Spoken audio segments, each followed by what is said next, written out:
श्री शिवाय नमस्तु। रविवार की जब प्रदोष पड़ती है तो शिव बेलपत्र के पेड़ के नीचे निवास करते हैं।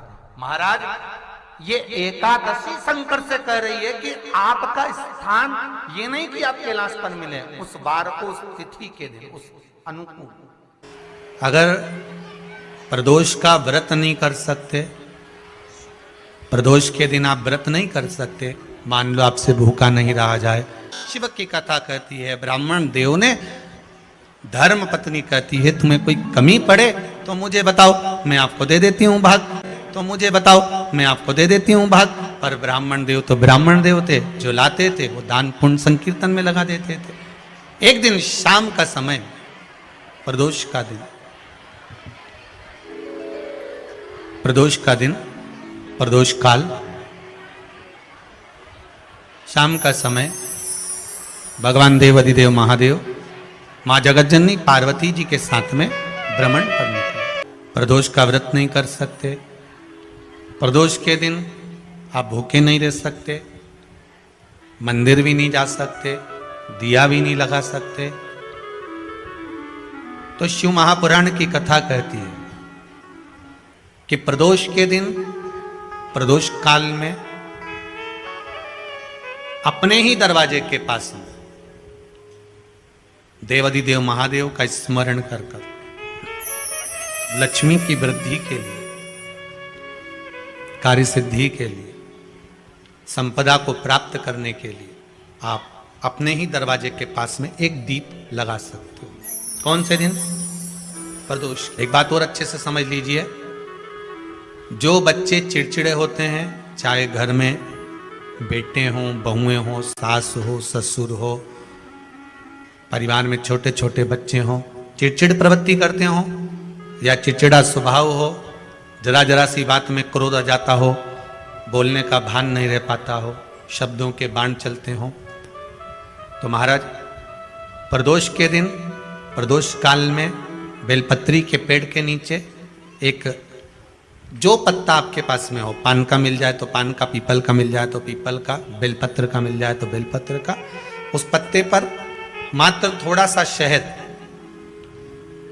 और 7 दाने चावल के रखकर घी का दिया लगा दो महाराज, और थोड़ा सा जल हाथ की अंजलि में लेकर भगवान देवाधिदेव महादेव का स्मरण कर कर कि इस बेलपत्री के वृक्ष के नीचे माता लक्ष्मी, पार्वती, सरस्वती विराजमान है। इसी बेलपत्री के पेड़ के नीचे मेरे देवाधिदेव महादेव का 12 ज्योतिर्लिंग का स्वरूप प्रकट है। उनका स्मरण कर कर जल चढ़ा दीजिए और उसका स्मरण कर लो जो चिड़चिड़ प्रवृत्ति करता हो, क्रोध करता हो, जिसको बोलने का भान नहीं होता हो, सम्मान नहीं देता हो, अपशब्द कहते हो, उनका स्मरण कर कर आप छोड़ेंगे। एकदम एक प्रदोष करेंगे, दूसरे प्रदोष तक तो आपको कोई दिक्कत ही नहीं। 2-3 प्रदोष कर कर देखिए, बाबा कृपा करें। बच्चों को पढ़ने का कह रहे हो, पढ़ने बैठो, पढ़ने बैठो, पढ़ने बैठो, पढ़ने बैठो, तो एक आध प्रयास बच्चों के लिए भी कर लिया करो कि भाई ठीक है। जैसे बैकुंठ चतुर्दशी वाला उपाय हमारे YouTube पर भी डला हुआ है, आप उसको निकाल कर सुनना। बैकुंठ चतुर्दशी के दिन प्रयास करना, बच्चे लोग विद्या में प्रबल होंगे। शिव उपासना का जो फल है वह 1000 गुना। ब्राह्मण देवता आज मंदिर के दरवाजे पर बैठे हुए थे, मंदिर की बुआरी लगाकर बेलपत्री को उठाकर एक बोरे में, एक बारदान में, एक झोले में भर रहे थे। एक बारदान में, एक बोरे में, एक झोले में भर रहे हैं। पहले भी कथा में आज फिर कहते हैं, शिव मंदिर में जल बाद में चढ़ाना, शंकर के मंदिर में जाकर पंचामृत स्नान बाद में कराना, शंकर जी के मंदिर में जाकर पूजन बाद में करना। पहले थाली एक और रखकर शिव मंदिर में झाड़ू, पोछा या जो बेलपत्री, निर्माल्य जो भी रखा हो, उतरा हुआ सामान, उसको भरकर कहीं एक और जहां मंदिर वाले रखते हो वहां ले जाकर रख दो, झाड़ू पोछा एक बार जरूर। इस ब्राह्मण के चरित्र को सुनिए जो शिव महापुराण में वर्णन, कार्तिक महत्तम की कथा कर रही है। प्रदोष के दिन वो ब्राह्मण बेलपत्री को उठा उठा कर बारदान में भर रहा था। पूजन करने से पहले सबसे पहले सफाई का ध्यान रखो, और एक विश्वास रखना, आप मंदिर की सफाई नहीं कर रहे हो, फिर निवेदन करूंगा आपको। आप मंदिर की झाड़ू नहीं लगा रहे हो, आप मंदिर की सफाई नहीं कर रहे हो, आप मंदिर में पोछा नहीं लगा रहे हो। जितना हाथ आप मंदिर में फेर रहे हो सफाई के लिए, उतना आपके जीवन में जितना दुख है, जितनी तकलीफ है, जितना कष्ट है, जितनी बीमारी है, उस पर हाथ फेर रहे हो।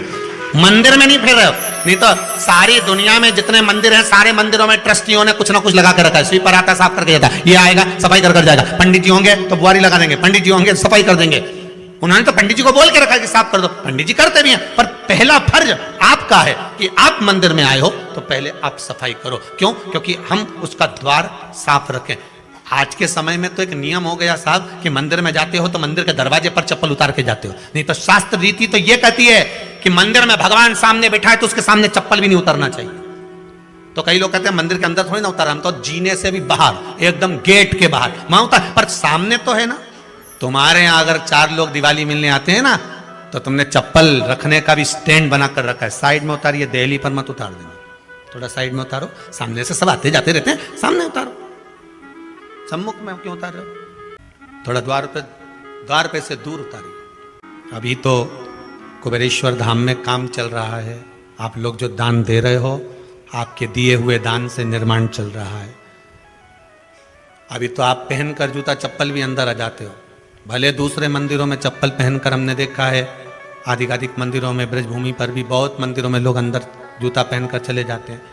पर जब तक बाबा नहीं बैठा तब तक तो आप पहन कर आ रहे हो। जिस दिन बाबा कुबेरेश्वर धाम में आकर बैठ गया, उसके बाद वो दोनों गेट पर चप्पल बाहर ही रहेगी। आओ आप, कंकर से शंकर जब शरीर से लगेगा तब सुख भोगोगे, आनंद भोगोगे। अपने द्वार पर भी कितना सुंदर लिखा है भविष्य पुराण के अंतर्गत और विष्णु पुराण में। भृगु बाबा का चरण का चिन्ह भगवान विष्णु की छाती पर रहा। भगवान विष्णु की छाती पर भृगु बाबा के चरण का चिन्ह रहा।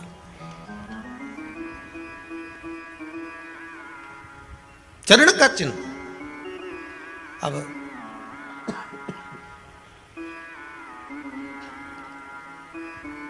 भविष्य पुराण में लिखा है कि अगर हम मंदिर के द्वार पर, घर के चौखट के एकदम सामने चप्पल उतार देते हैं 7 बार दिन भर में से, कितनी बार? 7 बार विष्णु पुराण कहती है ऐसा कोई दिन नहीं होता जिस दिन दरवाजे पर 7 बार लक्ष्मी आकर खड़ी नहीं होती हो। कल एक कथा कही थी आपको कि प्रत्येक मनुष्य के भाग्य में सुख लिखा है, केवल मंथन करना।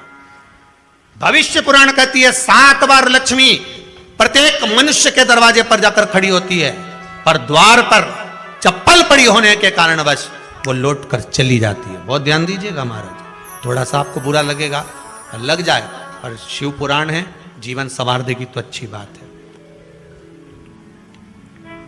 जीवन संवार दे तो अच्छी बात है। मंदिर के द्वार पर हम जब चप्पल छोड़ते हैं, जिस मंदिर की चौखट पर चप्पल छोड़ी है, आप जितनी देर आराधना में लगे रहते हैं उतनी देर तक आपकी चप्पल पर जितने लोग लांग कर जाते हैं, जितने लोग लांग कर प्रवेश करते हैं, उसका भी दुख आपके भाग्य में आता चले जाता है। ध्यान दीजिएगा जरा। चप्पल का भविष्य पुराण में पढ़िएगा कभी कि पादुका का महत्व क्या है, पादुका किस ओर उतारना चाहिए, पादुका को कहां रखना चाहिए, किस जगह पर बुआरी झाड़ू को रखना चाहिए, किस जगह पर चलनी को रखना चाहिए, सुई उस सुई को जिस हाल में सब बैठते हैं उस हाल में क्यों रखा जाता है? सुई तो इतनी सी है, पर जिस हाल में सब बैठते हैं उस हाल में ना तो झाड़ू रखते हैं, उस हाल में ना चलनी रखते हैं। भैया क्यों नहीं रखते? कारण क्या है कि जिस हाल में सब बैठकर बात करें, आवक जावक की बात हो, व्यापार की बात हो, लक्ष्मी की बात हो, प्रेम स्नेह की बात हो, आपस में बैठकर सब चर्चा कर रहे हो, अगर वहां छलनी होगी, झाड़ू होगी, तो बैठे बैठे बात करने में विवाद चालू हो जाएगा। 15-20 मिनट तुमने बहुत प्रेम की बात करी, अच्छे से बात करी, पति पत्नी बहुत प्रेम की बात कर रहे थे, मालूम पड़े बात करते करते से कब झगड़ा उत्पन्न हो जाए तो समझ में नहीं आया। हमारी बहू को क्या हो जाता है, बैठे बैठे बात करते करते झगड़ा कर देती है, जरा सी बात में झगड़ा चालू हो जाता है। कारण क्या है? जिस हाल में तुम बैठ रहे हो, जिस कमरे में तुम बैठ रहे हो, जिस हाल के अंदर सब बैठकर चर्चा करते, बात करते, चित्त करते, आपस में बैठकर सब लोग एक दूसरे के बातचीत करने बैठे हैं, आय व्यय देखने बैठे हैं, दुकान व्यापार की बात करने बैठे हैं, उस जगह पर भी झगड़े का कर्म कहां से आ गया, एक ना एक का मुंह क्यों फूल गया, कारण क्या था, कोई बात टेंशन क्यों आ रहा है। मतलब उस हॉल में या तो चलनी रखी है या झाड़ू रखी है, भले तुमने सोफे के नीचे फंसा दियो, भले तुमने पीछे फंसा दियो, पर पड़ी जरूर है, रखी जरूर है, कहीं ना कहीं पड़ी होगी।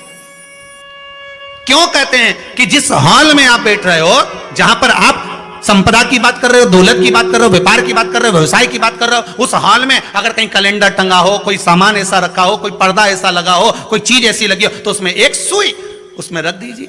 क्यों कहते हैं, हमारे यहां दूल्हा भी जाता है ना, तो उसका जो साफा बनता है या जूता उसको पहनाते, उस तक में पिन टच करके भेज देते हैं। बोलो सही है कि गलत है। दूल्हा तोरण लगाने जा रहा है, दूल्हा तोरण देने जा रहा है, तो उसके जूते में भी पिन घुसेड़ कर भेजते हैं, पिन लगाकर भेजते हैं, उसके साफे में पिन लगाकर भेजते हैं। एक भले सुई नहीं लगाएंगे तो आल पिन लगाकर भेज देंगे। क्यों भेजते हैं, उसका कारण क्या, कि लक्ष्मी को लेने जा रहा है, संपदा लेने जा रहा है, और जिसको वो ब्याह करने जा रहा है उसका संबंध सुई और धागे के संबंध जैसा हमेशा सिला हुआ होना चाहिए, उधेड़ा ना जाए, कैची जैसा कटा हुआ नहीं होना चाहिए। एक एक प्रमाण को जरा देखो तो। और दुनिया के लोग कहते हैं साहब हमारे यहाँ तो सुख नहीं है, शांति नहीं। शांति तुमने भंग करी, कोई दूसरा भंग करा। चप्पल उतार दी दरवाजे पर, मंदिर के द्वार पर। हम तो यहाँ तक कहेंगे पशुपति व्रत करने जा रहे हो, पशुपति व्रत को धारण करने जा रहे हो, एक सोमवार मत पहनो चप्पल, जब मंदिर जा रहे हो तब दिन भर पहनो, मंदिर जाओ मत पहनो। कोई जरूरी है कि मंदिर पहनने चप्पल पहनना जरूरी है, मत पहनो। मंदिर के द्वार पर जहां भगवान विराजे हैं उसके द्वार पर अगर आपने चप्पल उतारी है, आप तो अंदर चले गए, पर जितने लोग लांग रहे हैं उसका मालूम, उसका स्मरण कितना कितना गया। छाता, चप्पल, आसन, सब बोलिए एक बार जमकर, श्री शिवाय नमस्तुभ्यम। प्रैक्टिकल जरूर करना, कहीं सियोर वाला महाराज झूठ तो नहीं बोल रहा। शास्त्रों की बातें हमारे जीवन में हमें सुख प्रदान करे, इसलिए इस भाव का आनंद करते हुए आज की कथा को विराम देते हैं। वीडियो पसंद है